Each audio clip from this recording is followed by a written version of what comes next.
बिस्मिल्लाहिर्रहमानिर्रहीम। अस्सलाम वालेकुम।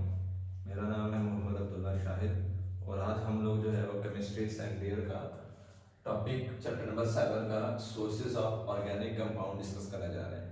यानी कि हम लोगों ने ये देखना है कि ऑर्गेनिक कंपाउंड जो है उनके कौन कौन से सोर्सेज होते हैं, कहाँ कहाँ से बेसिक तौर पर हम लोग उनको हासिल कर सकते हैं, वो हम लोग यहाँ पे डिस्कस करेंगे। उसी के पॉइंट ऑफ व्यू से अगर हम लोग देखते हैं ना तो बेटा जो सोर्सेज हैं यानी कि जो जराए हैं यानी कि जो मेथड्स हैं वो हमारे पास दो मेजर सोर्सेज हैं। अब वो दो मेजर सोर्सेज कौन कौन से होते हैं? एक होता है बेटा प्लांट्स और दूसरा होता है हमारे पास एनिमल्स। अब हम लोग जो चीज यहाँ पे डिस्कस कर रहे हैं ना, हम लोग सिर्फ और सिर्फ नेचुरल सोर्सेज की बात कर रहे हैं। पहले क्योंकि वाइटल फोर्स थ्योरी के अंदर भी साइंसदानों ने यही कहा था कि दो सोर्सेज होते हैं, या प्लांट्स हैं या एनिमल्स हैं। उसके लिए उन्होंने बोला था कि वाइटल फोर्स की रिक्वायरमेंट होती है। फिर बाद में फ्रेडरिक वॉलर ने आके जो है वो ये बयान कर दिया कि हमें वाइटल फोर्स की जरूरत नहीं होती, वैसे भी तैयार किए जा सकते हैं। तो हमारा मकसद जो है ना वो यहाँ पे ये है कि हम लोगों ने सिर्फ और सिर्फ नेचुरल सोर्सेज देखने हैं कि कुदरती तौर पर हम लोग कैसे और कहाँ कहाँ से हासिल कर सकते हैं। ये कुदरती तौर पर जो होता है ना बेटा दो जगहों से हासिल किया जा सकता होता है, और वो जो कुदरती तौर पर हम लोग हासिल करते हैं वो कुदरती तौर पर होता है या तो डेड से या फिर लाइफ से, यानी कि लिविंग जो है वो जो जिंदा है उनसे भी हम लोग इसको हासिल कर सकते हैं। अब फिर डेड के अंदर भी आगे दो ही पोर्शंस हैं, एक प्लांट्स के अंदर भी आ जाएगा और एनिमल्स के अंदर भी आ जाएगा। लेकिन अगर हम लोग डेड की बात करेंगे तो बेटा डेड के अंदर पौधे या जानवर जब भी मर जाएंगे तो लाखों करोड़ों सालों के बाद जब उसके अंदर डिकम्पोजिशन होगी, उसके ऊपर बैक्टीरिया का, टेम्परेचर का, प्रेशर का अटैक होगा, तो वो कन्वर्ट हो जाएंगे इनटू फॉसिल्स, और फॉसिल फ्यूल्स के अंदर यदि पैसिव फैन होकर कन्वर्जन हो जाती है जिसको हम लोग यूज कर सकते होते हैं। फिर दूसरा जो है वो हमारे पास है लाइव। लाइव यानी कि जो जिंदा है, जिंदा के अंदर अगर हम लोग देखते हैं तो यहाँ पे भी दो ही आते हैं बेटा, एक आ जाते हैं एनिमल्स और दूसरे आ जाते हैं हमारे पास प्लांट्स। अब इनसे अगर हम लोग देखेंगे तो इससे फूड के तौर पर हम लोग जो है वो ग्लूकोज C6H12O6 हासिल कर सकते हैं। उसके अलावा हम लोग इससे स्टार्च हासिल कर सकते हैं पौधों से, और भी बहुत ज्यादा सारी चीजें, ऑयल्स है वगैरह हम लोग हासिल कर सकते हैं। एनिमल से अगर हम लोग बात करते हैं, एनिमल से मिल्क हासिल कर सकते हैं, बटर हासिल कर सकते हैं, योगर्ट हासिल कर सकते हैं, और भी बहुत ज्यादा सारी चीजें हैं। ये चीजें बेसिकली हम लोगों ने 10th क्लास के अंदर पढ़ी हुई थी, मैंने जस्ट ओवरव्यू थोड़ा सा दिया आपको। तो ये हम लोग उनसे जो लिविंग थिंग्स हैं यानी कि जो जिंदा चीजें हैं उनसे हासिल कर सकते हैं। अब इसी तरीके से जो डेड हैं उनसे हम लोग फॉसिल फ्यूल्स हासिल करते हैं। तो जो आज हमारा टॉपिक है वो हम लोगों ने डेड वाले को ही देखना है, डेड वाले को ही लेके चलना है कि कुदरती तौर पर जो मुर्दा इंसान होते हैं उनसे हम लोग कैसे हासिल करें। अब उनके अंदर आती है फॉसिल फ्यूल। फॉसिल का मतलब होता है बकिया जात, रिमेनिंग्स, बची कुछ चीजें जो होती है ना उनको हम लोग फॉसिल का नाम देते हैं। फ्यूल जो होती है वो सब्सटेंसेस जिनसे हम लोग बेसिक तौर पर बेटा एनर्जी हासिल कर सकते हैं ना, उनको हम लोग फ्यूल्स का नाम देते हैं। तो फॉसिल फ्यूल्स वो चीजें जो कि बकिया जात होंगे, पुराने काफी लाखों करोड़ों साल पहले जमीन के अंदर पड़े हुए होंगे, उनके अंदर ब्रेक डाउन होगी और ब्रेक डाउन होने के बाद वो इस फॉर्म के अंदर कन्वर्ट हो जाते हैं कि हम लोग उनसे एनर्जी हासिल कर सकें। उनको बेटा हम लोग फॉसिल फ्यूल्स का नाम देते हैं। अब इसी की बुनियाद के ऊपर अगर हम लोग देखेंगे ना तो हमारे पास तीन चीजें आती हैं।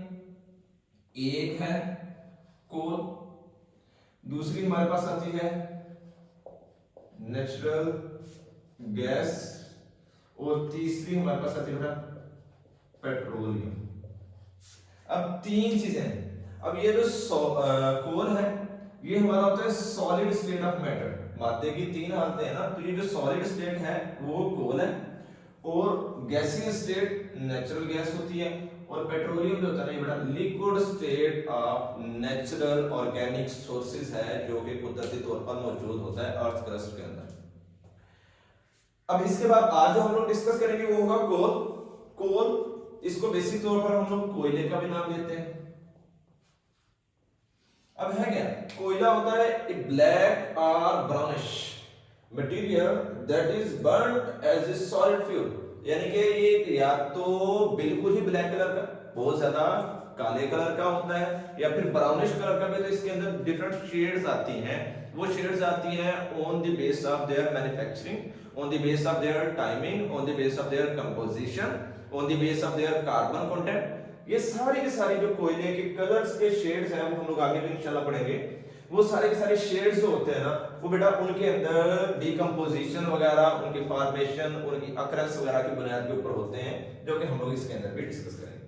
अब ये ब्लैक या ब्राउनिश कलर का मटेरियल है, सॉलिड स्टेट के अंदर मौजूद होता है। इसको हम लोग बर्न करेंगे तो एनर्जी हासिल होती है। उसी एनर्जी को हम लोग कॉमनली अपने घरों के अंदर भी इस्तेमाल कर सकते हैं फॉसिल फ्यूल के तौर पर।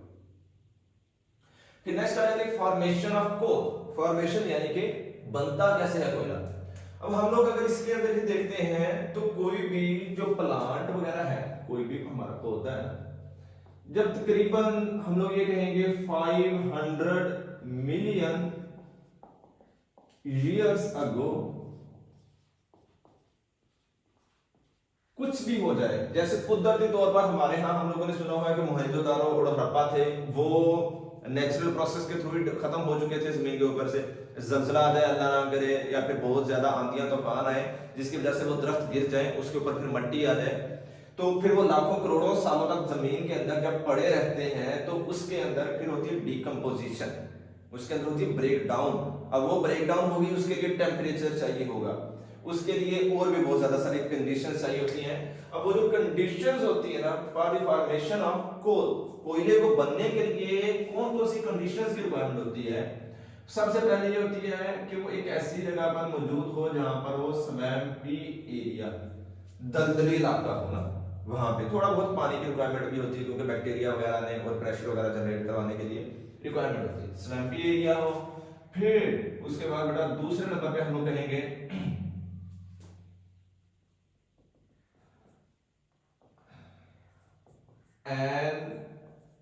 एरोबिक कंडीशंस हो। एनारोबिक मतलब no air is required. Aerobic वो होता है जहां पर ऑक्सीजन की रिक्वायरमेंट होती है, एनारोबिक जहां पर ऑक्सीजन की रिक्वायरमेंट नहीं होती, वो हो। फिर उसके अलावा समटाइम्स इसको टेम्परेचर की रिक्वायरमेंट होती है, वो डिफरेंट इसकी टाइप्स के अंदर रिक्वायरमेंट आ जाती है। फिर इसके बाद वहां पे प्रेशर जो होता है ना, वो बेटा उसकी रिक्वायरमेंट होती है। जब प्रेशर हो जाएगा, टेम्परेचर हो जाएगा, फिर बैक्टीरिया उसके ऊपर प्रॉपर्ली अटैक कर पाएगा, जिसकी वजह से उसकी डीकंपोजिशन होगी, और डीकंपोजिशन होने के बाद हमें उसकी जो डिफरेंट टाइप्स होती है ना वो मिल जाती है। अब ये ऐसे नहीं है कि आज हम लोग दरख्त को गिराएं तो कल कोयला बन जाए, इसके लिए लाखों से करोड़ों सालों की रिक्वायरमेंट होती है। फिर एनवायरमेंटल कंडीशंस भी उसके ऊपर बहुत ज्यादा मैटर करती हैं कि टेम्परेचर कैसा है, वहां पर पानी की परसेंटेज कितनी है, एरोबिक है या एनारोबिक है, बैक्टीरिया की कंपोजिशन कितनी है, प्रेशर कितना हम लोग अवेल करवा रहे हैं। फिर उसके बाद जो है ना वो जाकर सारे के सारे जनरेट होते हैं। तो इसी तरीके से हम लोग देखते हैं, सबसे पहले वुड है, यानी कि कोई भी लकड़ी, इसके अंदर हम लोग ले लेंगे बेटा कोई भी प्लांट, कोई भी पौधा, उसके अंदर झाड़ियां भी आ सकती हैं, बड़े बड़े दरख्त भी आ सकते हैं। वो पौधा है, वो जब जमीन के अंदर चला जाए या उसके ऊपर मट्टी आ जाए, उसकी कंडीशन से जलजला भी हो सकता है, अल्लाह ना करे सैलाब भी हो सकता है, या वैसे आंधियां या फिर तूफान वगैरह जो होते हैं ना वो भी आ सकते हैं। जब वो हो जाए तो उसके बाद उसके अंदर ऊपर क्या है, बैक्टीरिया अटैक करता है, बैक्टीरियल अटैक उसके ऊपर स्टार्ट हो जाएगा। उसके अलावा उसके अंदर जो केमिकल रिएक्शंस है ना वो शुरू हो जाएंगे। तो जब बैक्टीरिया अटैक करेगा उसके अंदर केमिकल रिएक्शंस, केमिकल डिकम्पोजिशन शुरू हो जाएगी। तो सबसे पहली जो फॉर्म उसकी कन्वर्ट होती है वो होती है पीट। वुड सबसे पहले पीट के अंदर कन्वर्ट होता है, और वो हम लोग पढ़ेंगे इनके डिफरेंस को भी कि पीट, लिग्नाइट और बाकी टाइप्स में डिफरेंस क्या है। फिर जब पीट है वो पड़ा रहेगा जमीन के अंदर, उसके ऊपर जाहिर सी बात है जब वो जमीन के अंदर दब चुके हैं, हम लोग लेट्स सपोज यहाँ पे कहते हैं कि इस जगह पे ना दरख्त दब गया, अब कई सौ साल, कई हजारों साल जब वो जमीन के अंदर पड़ा रहा तो उसके ऊपर मिट्टी आएगी, उसके ऊपर मजीद वेजिटेशन आएगी, वेजिटेशन पौधे वगैरह उगेंगे, फिर उनके बखिया जात होंगे। हम लोग घर बनाते हैं, घर बनाने के लिए जमीन को जो प्लॉट होता है हमारा ऊंचा करते हैं, उसके लिए उसके ऊपर मिट्टी डालते हैं।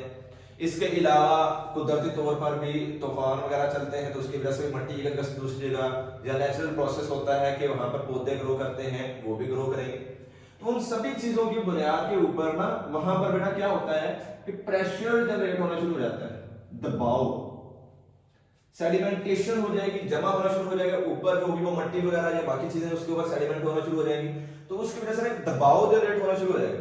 साथ में जब वो दबाव जनरेट हो जाएगा तो सूरज की तपश भी होगी, जिसकी वजह से टेम्परेचर का अटैक भी उसके ऊपर बहुत ज्यादा असर होता है। टेम्परेचर होगा, फिर प्रेशर होगा, बैक्टीरिया तो होंगे ही होंगे, बैक्टीरियल डीकंपोजिशन होनी शुरू हो जाएगी, केमिकल नेचर उसकी चेंज होना शुरू हो जाएगी, और वही जो पीरियड होता है ना वो लिग्नाइट के अंदर कन्वर्ट हो जाता है। अब फिर क्या होगा, लिग्नाइट जो होगा ना वो लिग्नाइट हमारा कन्वर्ट होगा B2- कोल के अंदर। अब B2- के अंदर कन्वर्ट होगा तो उसके लिए भी अब यहाँ पे देखें तो हम लोग हजारों साल यहाँ पे, चलो लेट्स सपोज करते हैं 5000 साल में वो पीट में कन्वर्ट हुआ, उस 5000 साल में उसके ऊपर मट्टी आई 10 फुट आ गई, 15 फुट आ गई, 20 फुट आ गई, लेट्स सपोज करते हैं 10 फीट आ गई उसके ऊपर मट्टी। फिर पीट जो है वो लिग्नाइट के अंदर कन्वर्ट हुआ, मजीद 5000 साल लगे, 10,000 हो गए टोटल। 10,000 साल लगे तो पहले 10 फीट मट्टी थी, अब हम लोग सपोज कर लेते हैं 20 फुट मट्टी उसके ऊपर आ गई, वो भी कुदरती आफात की वजह से आती है। फिर उसके बाद क्या है, लिग्नाइट मजीद कन्वर्ट होगा B2- कोल में। वो कैसे होगा, उसके ऊपर मजीद ज्यादा प्रेशर आएगा, मजीद टेम्परेचर होगा। अब वो प्रेशर कैसे आता है, प्रेशर बेटा उसके ऊपर मट्टी आएगी, उसके ऊपर वेजिटेशन आएगी, उसके ऊपर पौधे वगैरह आएंगे, तो वो सारी की सारी चीजों की बुनियाद के ऊपर उसके ऊपर मजीद ज्यादा प्रेशर जनरेट होगा। जब मजीद प्रेशर जनरेट होगा, टेम्परेचर का अटैक होगा, तो वो B2- कोल के अंदर कन्वर्ट हो जाएगा। फिर B2- कोल के ऊपर फर्दर जब हम लोगों ने 15,000 साल कर लिए, 15,000 साल में वो इसमें कन्वर्ट हुआ, सपोज कर रहे हैं टाइम वैसे इसके लिए ज्यादा रिक्वायर्ड होता है, तो फिर यही जो B2- होता है एंथ्रासाइड में कन्वर्ट हो जाएगा। अब एंथ्रासाइड में कन्वर्जन के लिए भी इसके लिए रिक्वायरमेंट होती है प्रेशर हो, फिर बड़ा टेम्परेचर हो, फिर वो एंथ्रासाइड के अंदर कन्वर्ट हो जाता है। मतलब ये है सबसे पहले वुड कन्वर्ट होता है पीट में, फिर पीट कन्वर्ट होता है लिग्नाइट में, लिग्नाइट कन्वर्ट होता है B2- कोल में, B2- एंथ्रासाइड। एंथ्रासाइड होती है ना वो last stage of coal formation होती है जो कि अभी तक एग्जिस्ट कर रही है, ठीक है। अब इनके दरमियान में डिफरेंस किस बुनियाद के ऊपर है, क्यों है डिफरेंस, वो हम लोग यहाँ पे देखते हैं।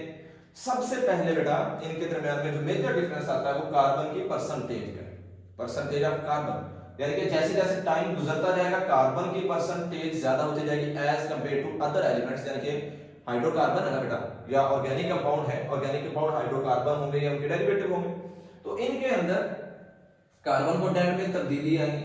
सबसे थोड़ी कार्बन की परसेंटेज होती है पीट में, उससे ज्यादा कार्बन की परसेंटेज होती है लिग्नाइट में, उससे ज्यादा होती है B2- में, उससे भी ज्यादा कार्बन होता है एंथ्रासाइड, यानी कि पीट में 50 to 55%, लिग्नाइट में 65 से 70% कार्बन, B2- में 80 से 85% कार्बन, और जो एंथ्रासाइड होता है इसमें 95% तक कार्बन मौजूद होता है। इसी परसेंटेज की बुनियाद के ऊपर ही ना कार्बन कंटेंट की परसेंटेज की बुनियाद के ऊपर बेटा उसके स्मोक की प्रेजेंस होती है, यानी कि जब हम लोग उसको बर्न करेंगे, क्योंकि हम लोगों ने डेफिनेशन में पढ़ा है कि सॉलिड फ्यूल के तौर पर इस्तेमाल होता है, फॉसिल फ्यूल है, तो स्मोक की बुनियाद के ऊपर देखते हैं तो सबसे कम परसेंटेज जिसमें होगी उसका स्मोक सबसे ज्यादा खतरनाक होगा, सबसे ज्यादा ब्लैकिश कलर का प्रोड्यूस होगा। इसके बाद सबसे ज्यादा धुआं भी देगा, फिर लिग्नाइट उससे कम, B2- उससे कम, जो एंथ्रासाइड होता है इससे सबसे कम जो होगा प्रोड्यूस करवाएगा धुएं को। इसके बाद हम लोग देखते हैं नेचर, यानी कि कौन सा सॉफ्ट है कौन सा हार्ड है। सबसे पहले जो है वो वुड कन्वर्ट होती है पीट में, पीट के अंदर जब कन्वर्ट होती है soft form of organic compound होती है, सॉफ्ट फॉर्म ऑफ कोल होती है, नरम सी हालत होती है। यही जो सॉफ्ट फॉर्म होती है इसके अंदर मजीद ज्यादा डिकम्पोजिशन होती है, तो स्पॉन्जी जैसे हम लोग स्पॉन्ज लेते हैं कोई भी फोम वगैरह, फोम के अंदर दरमियान में खाली जगह होती है, सुराख होते हैं, उसी शेप के अंदर ये कन्वर्ट हो जाता है। फिर मजीद इसके अंदर लिग्नाइट में प्रेशर टेम्परेचर होगा तो वो हार्डेस्ट फॉर्म के अंदर कन्वर्ट हो जाएगा, जो कि हमारी होती है बेटा B2- हार्ड फॉर्म हो जाएगा। एंड लास्ट वन एंथ्रासाइड होती है वो सबसे ज्यादा हार्ड होती है, हार्ड भी बहुत ज्यादा होती है और शाइनी भी बहुत ज्यादा होती है। वो शाइनी होती है क्योंकि हम लोगों ने फिजिक्स में पढ़ा हुआ है रिफ्लेक्शन की बुनियाद के ऊपर, जो चीज ज्यादा हार्ड होगी उसकी रिफ्लेक्शन भी उसी हिसाब से ज्यादा होती है, उसीलिए हार्ड एंड शाइनी सबसे ज्यादा एंथ्रासाइड है। इसके बाद हम लोग देखेंगे मौजूदगी, यानी कि कौन सा कंटेंट कुदरती तौर पर जमीन में कितने परसेंट मौजूद, थोड़ी बहुत वेरिएशन हो सकती है, डिफरेंट बुक्स में वो डिफरेंट है, इंटरनेट के ऊपर भी डिफरेंट परसेंटेजेस अवेलेबल है। तो पीट जो है ना वो 20 से लेकर 23, कुछ जगहों पे 20 से लेकर 25% भी है, लिग्नाइट जो है ये भी 20 से लेकर 22, कुछ जगहों पे 25% भी है। बिटुमाइनस सबसे ज्यादा पाया जाने वाला कोयला है, ये कोयले की सबसे ज्यादा पाई जाने वाली टाइप है। एंथ्रासाइट जो होती है ना, ये एंथ्रासाइट बेटा सबसे कम पाई जाती है, क्योंकि इसको बनने के लिए हमें कई करोड़ों क्या अरबों सालों की रिक्वायरमेंट होती है, बहुत ज्यादा लेट बनता है, इसलिए इसकी परसेंटेज सबसे कम होती है। इस्तेमाल कहाँ पे करते हैं? ये जो पीट होता है इसको हम लोग भट्टों में ईंटें वगैरह बनाने के लिए, ईंटें पकाने के लिए इस्तेमाल करते हैं। लिग्नाइट इसमें चूंकि थोड़ा सा कार्बन कंटेंट कम है, ज्यादा है, और स्मोक थोड़ा सा हल्का होता है, इस वजह से घरों में कोयले के तौर पर। ये जो बिटुमाइनस होता है इसको हम लोग थर्मल पावर स्टेशन में इस्तेमाल करते हैं, पानी से जो बिजली तैयार की जाती है वहां पर। और जो एंथ्रासाइड होता है इसको फैक्ट्रियों वगैरह में, क्योंकि ये सबसे जो लेस टॉक्सिक होता है वो धुआं प्रोड्यूस कर रहा है। एनर्जी पीट्स के अंदर सेम अमाउंट ऑफ अगर कोयला हम लोग लें, एक जितना ही कोयला लें, 1 kg कोयला सभी का लें, 1 kg पीट का, 1 kg बिटुमाइनस का, 1 kg लिग्नाइट का और 1 kg एंथ्रासाइड का, तो सबसे कम एनर्जी जो प्रोड्यूस करवाएगा वो होगा पीट, उससे ज्यादा लिग्नाइट, उससे ज्यादा बिटुमाइनस, और मैक्सिमम जो एनर्जी प्रोड्यूस करेगा वो होगा एंथ्रासाइड। रीजन क्या है? उनके अंदर मौजूद कार्बन कंटेंट है जिसकी बॉन्डिंग की बुनियाद के ऊपर वो एनर्जी ज्यादा खर्च होगी, क्योंकि हम लोगों ने पढ़ा हुआ है बॉन्ड एनर्जी को फर्स्ट ईयर में भी। तो जब फर्स्ट ईयर में पढ़ा था बॉन्ड एनर्जी, तो वहां पे ये डिस्कस किया था कि amount of energy that is released during bond formation. तो यहां पर भी क्या होता है कि हम लोगों ने यही देखना है कि जो एनर्जी वहां पर खारिज होती है जब बर्न कर रहे होते हैं, तो बर्निंग के दौरान में जो एनर्जी खारिज होती है बेटा, वो हम लोग देखेंगे तो एंथ्रासाइड में सबसे ज्यादा। फिर कलर, पीट का कलर, अगर हम लोग कलर की बुनियाद के ऊपर उनमें चेंजिंग करनी हो, तो कलर जो पीट का होता है वो ब्राउनिश, लिग्नाइट का होता है डार्क, थोड़ा सा गहरा ब्राउन कलर का बन जाता है, जो बिटुमाइनस होता है ये ब्लैकिश कलर का होता है, और जो एंथ्रासाइड होता है वो jet black, highly black colour का होता है, और बहुत ज्यादा शाइनिंग अपीयरेंस भी दे रहा होता है। यही वजह है कि हम लोगों ने डेफिनेशन के अंदर पढ़ा था ब्लैक या ब्राउनिश कलर का होता है, क्योंकि जैसे जैसे उसके अंदर कार्बन कंटेंट चेंज होता रहता है, जैसे जैसे उसके अंदर डिकम्पोजिशन होती जाती है, उसके कलर में भी वेरिएशन आती जाती है। ये सारे सारा हम लोगों ने इसमें से मोस्टली चीजें 10th क्लास में करी हुई हैं, तो 10th क्लास वाली है, बाकी कुछ थोड़ी सी वेरिएशन हम लोगों ने की है। इसके बाद जो नेक्स्ट है हमारा वो है डिस्ट्रक्टिव डिस्टिलेशन।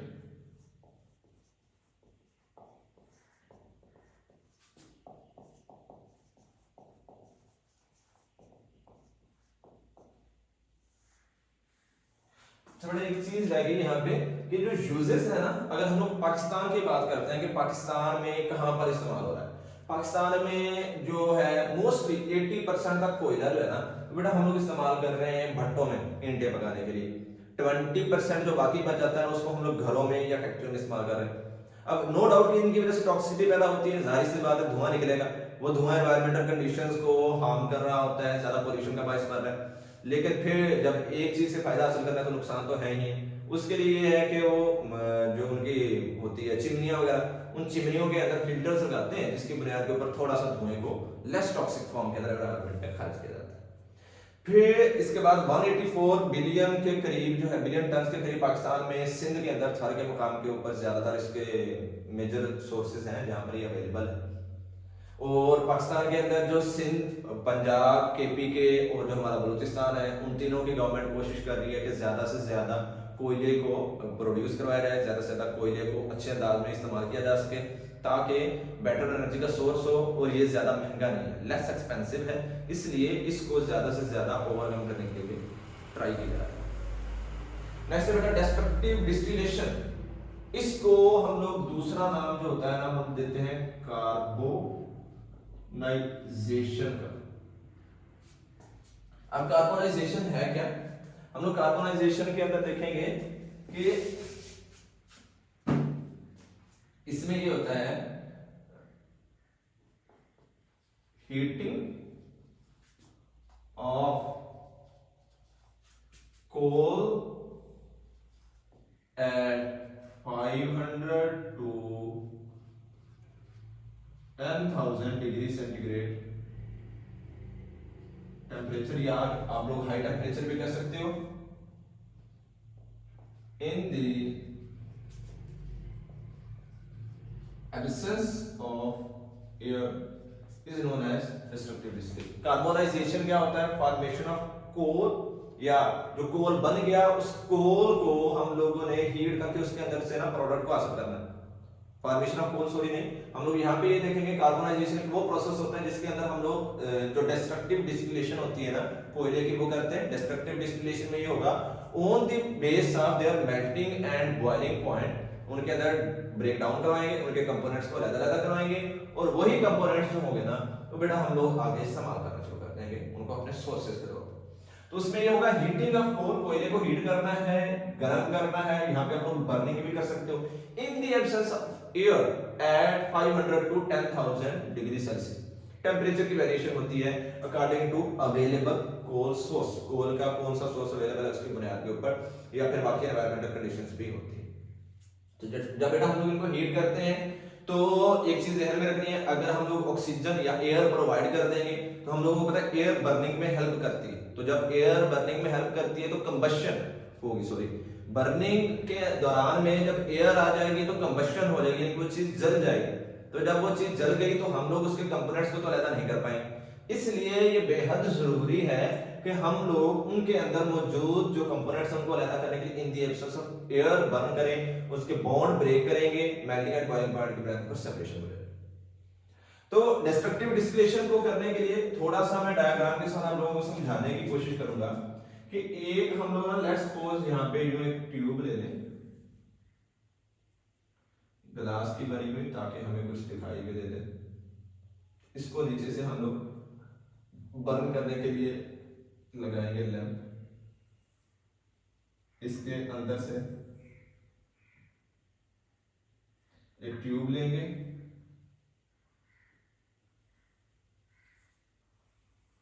वो ट्यूब को फिर एक जार के अंदर हम लोग लगा देंगे, इस जार में से एक और ट्यूब बाहर निकाल लेंगे, इसको ऊपर से फिर क्लोज कर देंगे, इसको भी ना किसी एक बीकर में ले जाएंगे और उसके अलावा यहाँ पे हम लोग नीचे पानी ले लेंगे, वाटर, ठीक है।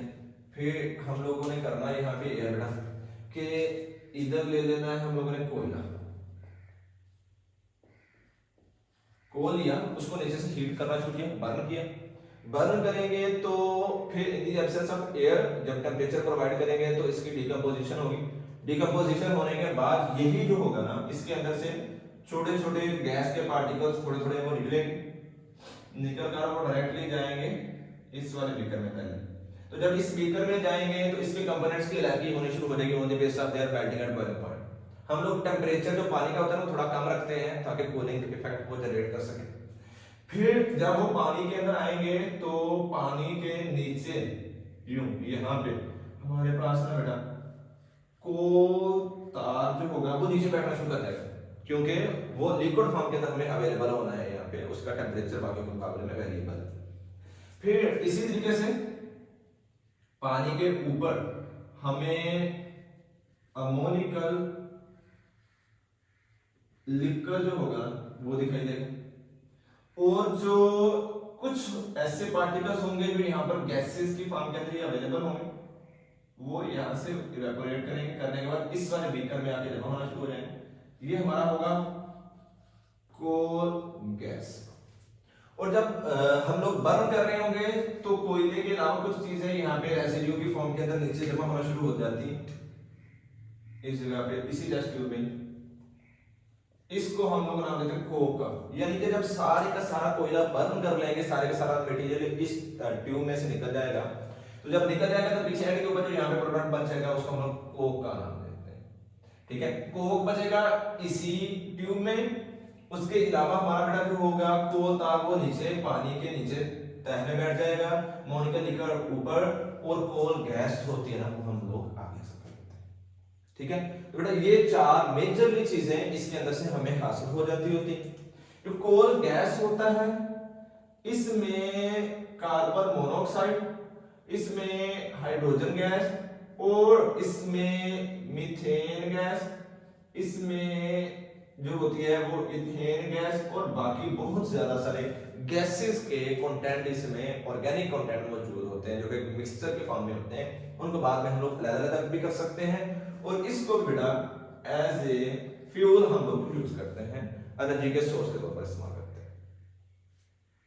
और फिर जो है वो आता है बेटा कोल तार। ये कोल तार एक बहुत ज्यादा इंपॉर्टेंट प्रोडक्ट है और इसको हम लोग बहुत ज्यादा चीजें जो प्रिपरेशन के लिए बहुत ज्यादा सारी चीजें इस्तेमाल करते हैं, बहुत ज्यादा सारे कंपाउंड्स इसके यूज से बेटा हम लोग कॉमनली प्रिपेयर कर सकते होते हैं इंडस्ट्रियल स्केल के ऊपर। इसके अलावा अगर हम लोग कोल तार की भी डिस्टिलेशन करते हैं ना, इसकी भी डिस्ट्रक्टिव डिस्टिलेशन कर लें तो इसके अंदर से बहुत ज्यादा सारे एरोमेटिक कंपाउंड और नॉन एरोमेटिक कंपाउंड भी बहुत ज्यादा सारे हासिल हो जाते हैं। जैसे कि हम लोग बेंजीन के अंदर वाले चैप्टर में भी पढ़ेंगे कि उन्होंने वहां पे बयान किया हुआ है कि कोल तार के अंदर से हम लोगों ने बेंजीन को सबसे पहले डिस्कवर किया। तो यहाँ पर भी वही है कि डिस्ट्रक्टिव डिस्टिलेशन जब हम लोग कोल तार की फर्दर करेंगे तो उसके अंदर से भी बहुत ज्यादा सारे कंपाउंड मजीद हासिल किए जा सकते हैं। नेक्स्ट आता है बेटा अमोनिकल लिकर।